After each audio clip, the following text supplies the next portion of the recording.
So this idea is basically the idea that the church makes the Bible. And I would say that the church doesn't make the Bible makes the church.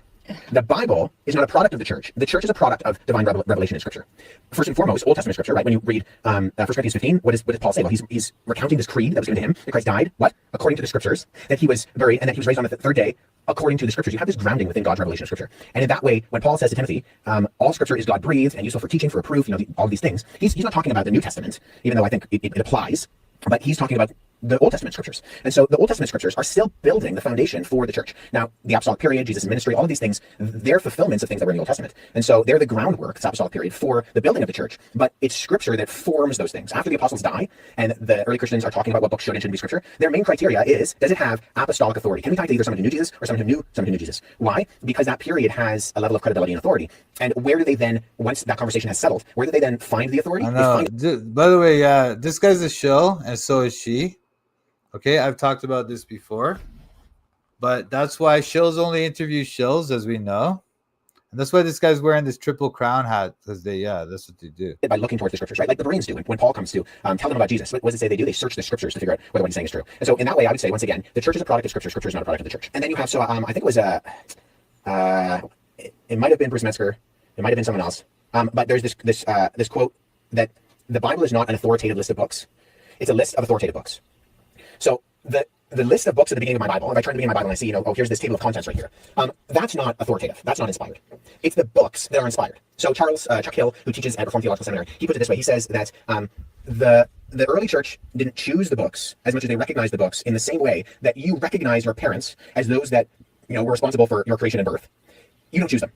So asking, why did you choose Matthew, Mark, Luke, and John to the early church is like asking, Melissa, why did you choose your parents? You didn't choose your parents. You're a product of your parents. And so when we talk about the Roman Catholic Church, once again, I think that the category is anachronistic, but talk about them giving you the Bible, I think what that completely misunderstands is that the authority that the Scriptures hold is that which establishes what the church is and even makes sense of it. So the whole reason we have this church structure, this hierarchy, we talk about biblical leadership within the life of the church. A healthy church is one that looks at how Paul describes how the church operates. This all comes from Scripture.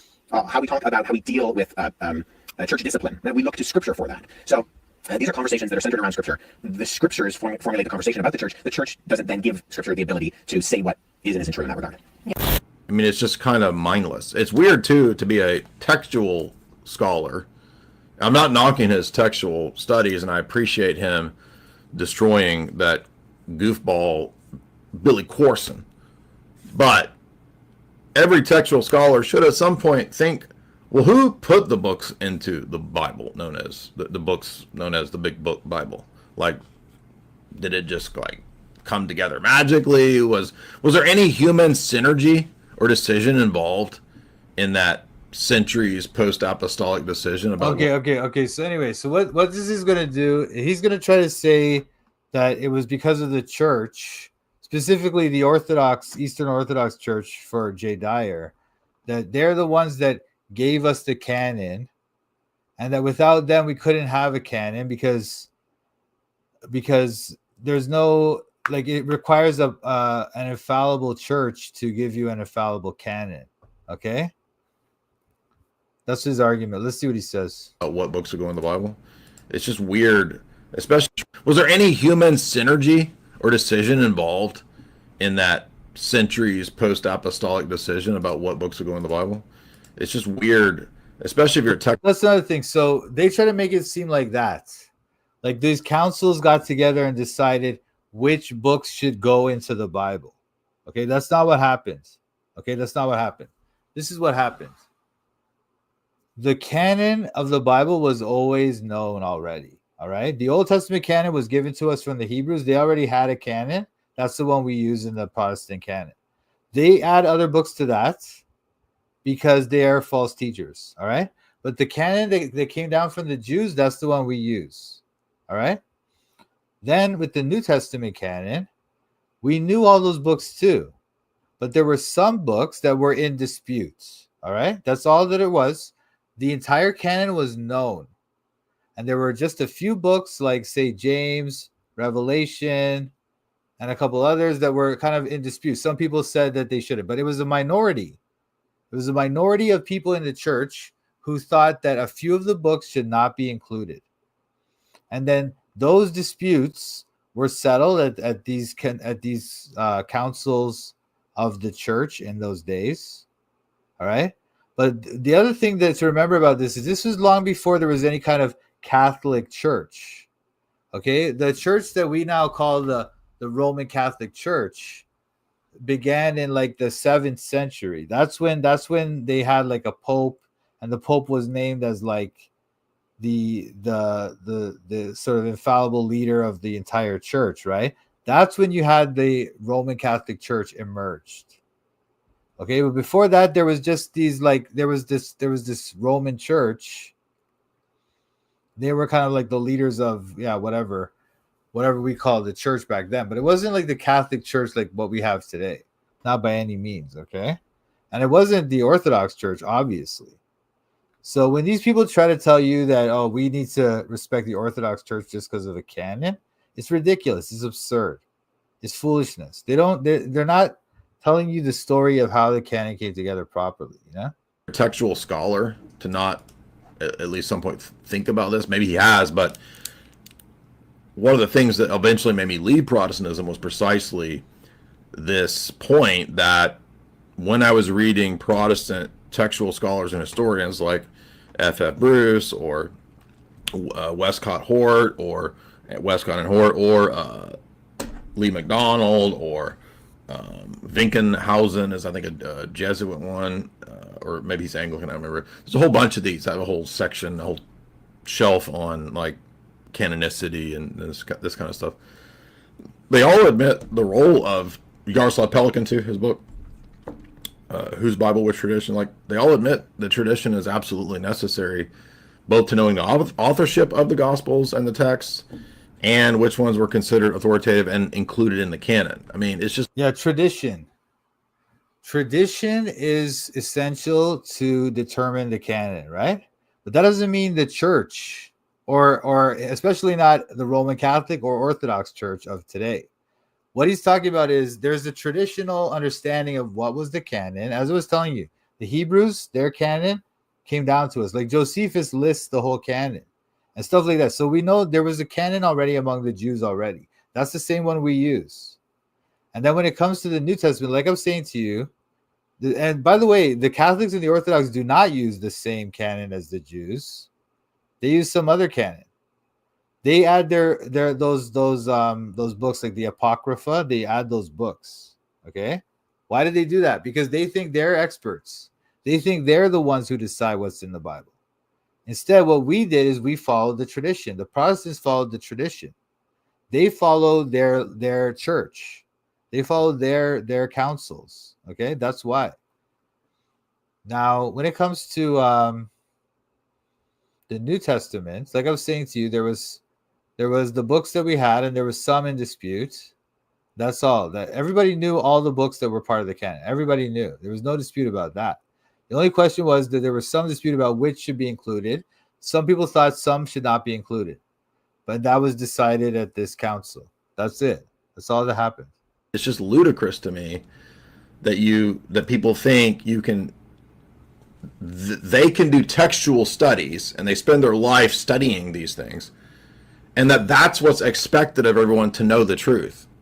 In other words, Protestantism presupposes everybody's supposed to be a textual scholar to know how to interpret the text. So this idiot. No. We don't do that at all. We don't rely on scholars. He's just saying that what he's telling you is that he read all these books by some Protestant scholars who defended the canon or whatever. I don't know. The way they defend the canon is weak too. I don't like it. Like I'm telling my defense of the canon that I just told you, which is I'm not the only one, but I'm just saying most of the scholars like before used to say like what he's saying. He talked about F.F. Bruce and people like that. They'll say these other kind of stories about it. Like what do they talk about, man? It's weird. Like I don't know. But anyway, they'll try to say that it's like actually they don't have a very good defense. Actually, that was a problem, you know. That was the problem with those guys. They don't have a very good defense against this argument, you know. My defense is just that look, like I'm saying to you, the canon was already known. We just took what was already known and we made our thing. Idiot argument that Luther just wanted every plowboy to know the text is dumb, because every plowboy doesn't know to interpret the text. Protestantism presupposes everybody's supposed to be a textual scholar to know how to interpret the text. So this idiot argument that Luther just wanted every plowboy to know the text is dumb, because every plowboy doesn't know Hebrew and Greek and can't. I don't think was it Luther who said the plowboy? I think it was Tyndale. Tyndale is the person who translated the Bible into English, or one of the people, right? And I think he was the one that talked about the plowboy thing. We'll find that out. So he's trying to ascribe that quote to Luther, Martin Luther, but that's another inaccuracy. These people are shilly. Both of these people. This guy's a shill. We've already discussed this. J. Dyer's a shill as well. But the Protestant position assumes that you got to know Hebrew and the Greek to really know the meaning of the self-authenticating, self-attesting, perspicuous scriptures. Yeah, well, okay, he's got a point there where you see most of these scholars like Wesley Huff and other scholars like that, the ones who defend the canon in that dumb way that these guys jump all over, right? They try to tell you that you can't understand the Bible, that you need to know Greek and Hebrew, that's the true Bible, and that you need text critics to kind of reorganize, like find the originals or whatever, you know? But all that's dumb. We know that the true Bible is the King James Bible. All right. And I've defended that argument before. We could do some more if you want. But that's how we know. Okay, we have an English Bible. We know. We don't need to learn Hebrew and Greek. And for the canon, like I'm telling you, the canon is coming down to us from the tradition that was already in the church. And those councils, they happen to end those disputes over a few of the books. Okay, thank you very much, councils. That's all that was.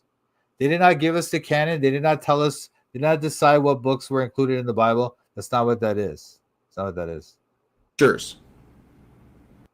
Are you a shill, bro, bub? I don't know. Probably not. Like Jesus is defined as the Christ. Amen.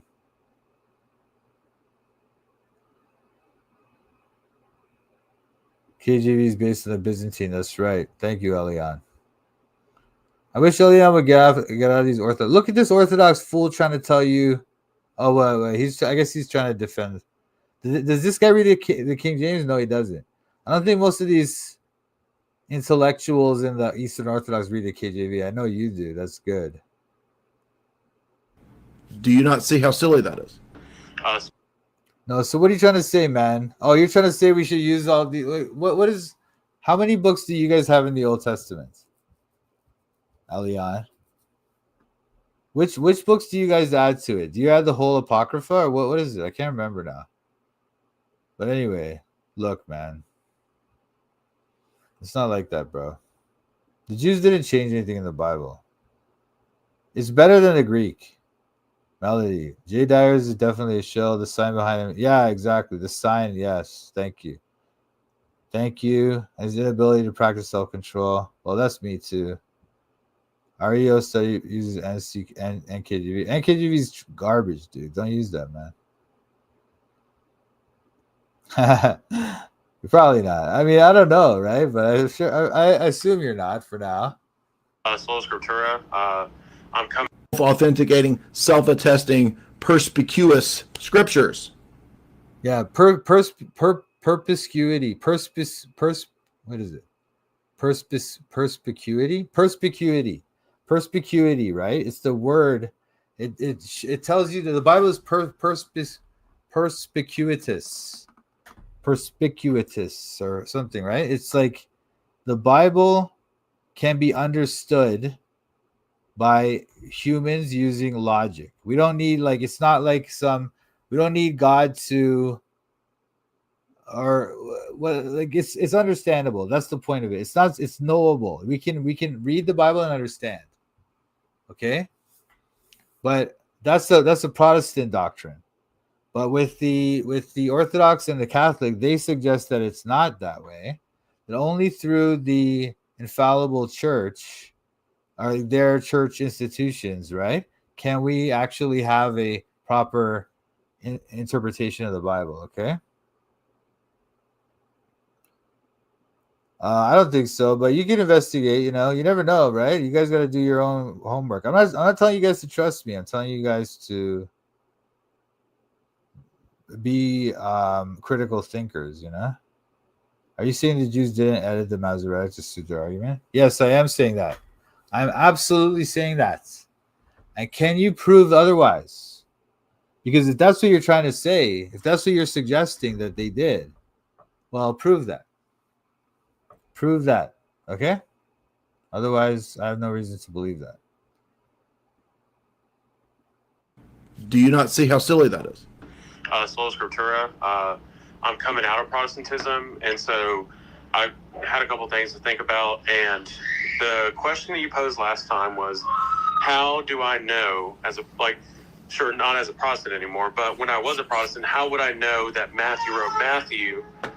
And I was thinking last night, I was like, well, can a Protestant say that by the evidence of scholarly opinion that we can see that Matthew wrote Matthew, which I guess those scholars they would have to defer to the church anyway, so.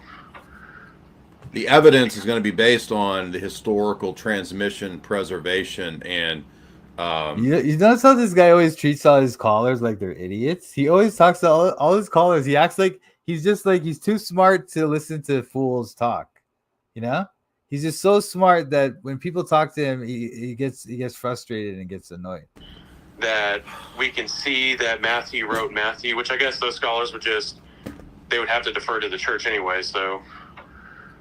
The evidence is going to be based on the historical transmission, preservation, and self-knowledge that the church in history has. That's the point.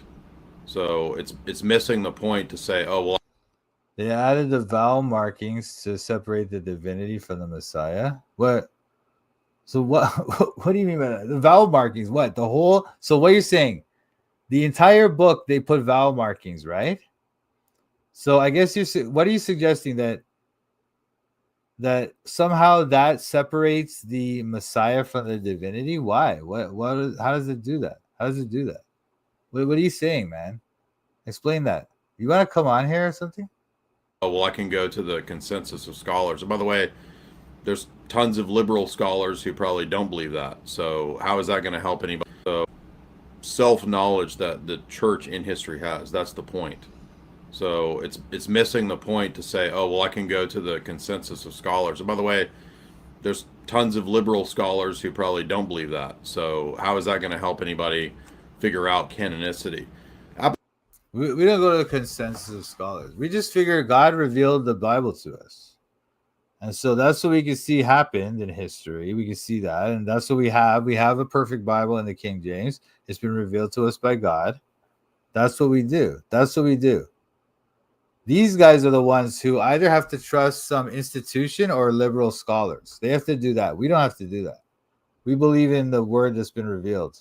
Apostolic authorship is only one of the elements that would go into why Matthew's gospel be included. There'd be other things too, like was this gospel read in the apostolic sees? Was it read in the majority of the sees throughout the empire? Was it read in the lectionaries, which are liturgical readings and daily readings in the churches? All of these would be elements as to how and why the church would or would not have included various books within the Bible. And the point is that there's no fallible means to base the Bible on without ending up with a fallible collection, and thus the Bible becoming. Oh, so that's what he's trying to say, that they use those kind of methods, like what was in the lectionary and stuff like that. But as I'm saying to you, that's not true. And they don't know, actually. He's just asserting that because that's the kind of going theory among scholars about what the councils did. But we don't really know what they did or how they decided, Okay.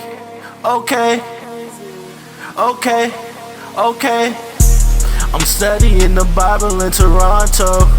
I'm studying the Bible in Toronto. I'm studying the Bible in Toronto. I'm studying the Bible in Toronto. Studying the Bible with Mike Sampat. These other YouTubers are just so trash. Hit the thumbs up if you wanna support. Go follow Mike as he follows the Lord. I'm studying the Bible in Toronto. I'm studying the Bible in Toronto. I'm studying the Bible in Toronto. I'm studying the Bible in Toronto. You better watch out, Mike's calling out the shills. If you're not free grace, you need to sit down and chill. We're not hyper grace, you know we keep it real. Eternally secure, you know that we're sealed. We don't back low, we're not workspace heretics. Mike's not in it for the money, trying to get a lick. They out here selling their souls for a couple clicks. Becoming Freemasons so they can't just get rich. I'm studying the Bible in Toronto. I'm studying the Bible in Toronto. I'm studying the Bible in Toronto. I'm studying the Bible in Toronto. Shout out to Mike Sampat. Check out his channel, Toronto Bible Study. Subscribe and like.